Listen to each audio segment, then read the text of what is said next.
Hi there. I'm Styx. I'm going to give you a little background about how the idea of roles came about. What's this thing about roles? I heard it has something to do with fields that we just learned about. Is that right? That's right. I'll explain the idea very briefly, and then I'll tell you more about where the idea came from. Thanks.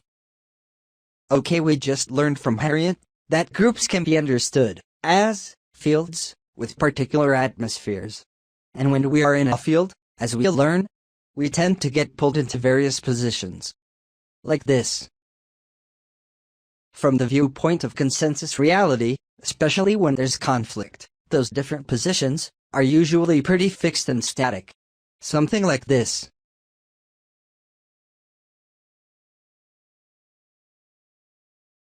Now, as we learn, when we shift perspective to the dreamland level, the various sides do not only belong to those particular people or groups.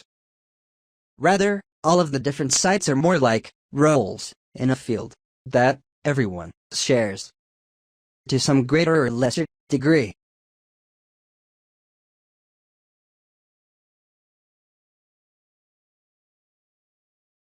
Meaning, those roles don't only belong to those people, but are shared by everyone to some degree.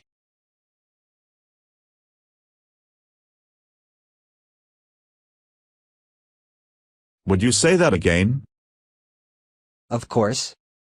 In other words, in Dreamland, we can experience a group not only as a bunch of real people, but as a field with many shared and interacting roles. We'll see some examples of sharing roles, or what's called role switching, in the next section. Normally we just see people who are firmly on their sides of a given issue. This is a shift in awareness. Yes, that's right. But wait a minute. If we share all of the roles in a group field, that means that I'm like the other people on different sides than me? Even those I'm against? That's radical. Perhaps. But in some way, we all know the various roles, or at least their energies, inside of ourselves, to some greater or lesser degree, in Dreamland. And this shift in perspective is a central key to Worldwork, facilitation, and to our world's future. I'll think about it. So, tell us more about where these ideas come from. Okay, let me tell you some of the background theory now. I learned it at a process work school.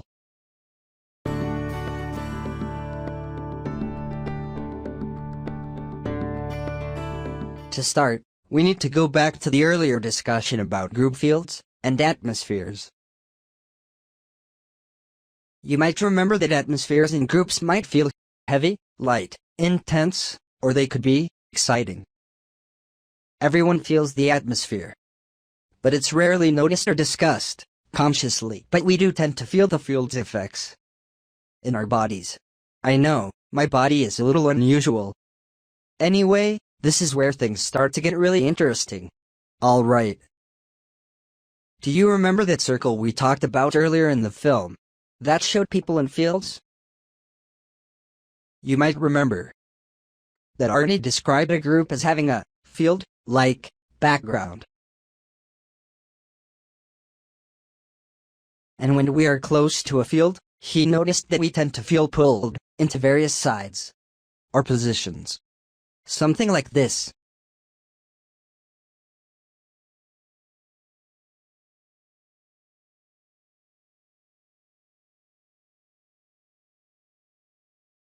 Now, to understand this, do you remember anything about fields and magnets from school? If you don't worry. I hope I don't bring up too many school complexes.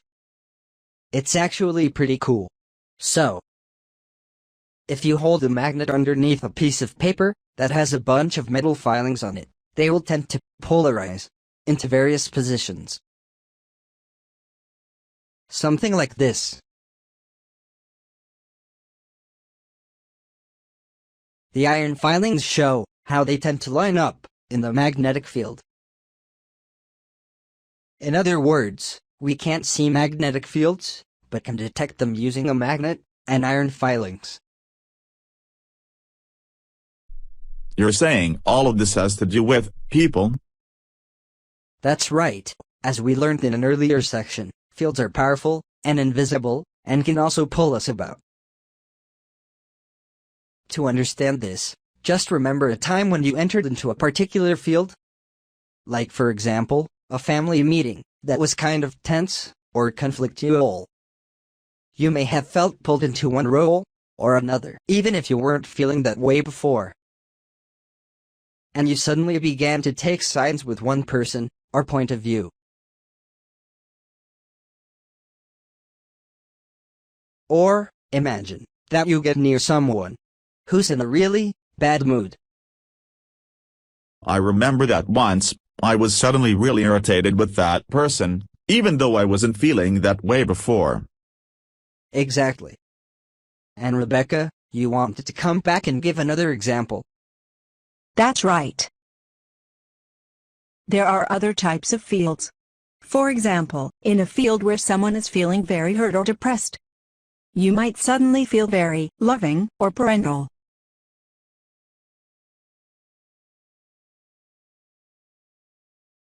Those are the two roles in that field.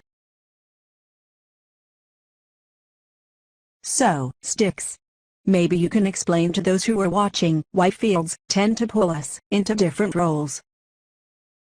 Great question. Arnie says that fields seem to want to get to know themselves. That is, to become more conscious and aware. It's pretty interesting. You can read more about that in his books.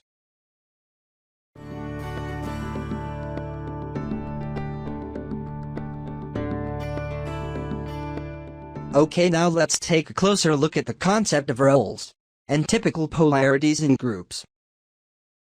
As I just showed before, when we're in a group field, it tends to pull us into various roles or polarities, like the magnetic field. In our human fields, there are often two main roles or polarities, and when there's conflict, those roles are usually very different and not easily brought together. Some of the most general and main polarities that come up in groups are good and bad, rich and poor, powerful and weak. When some people have been marginalized in a group, there is usually the role of the rankful marginalizer, and another role of those who are put down and hurt. And of course, there are other roles as well. I also want to mention that Arnie described roles as time spirits, meaning roles associated with the time in history, as well as characteristic of the particular group and its environment. We don't have time to go into that more here, but you can read more about time spirits in his books. For now, let's go on to the next section on role switching. This is exciting. See you later!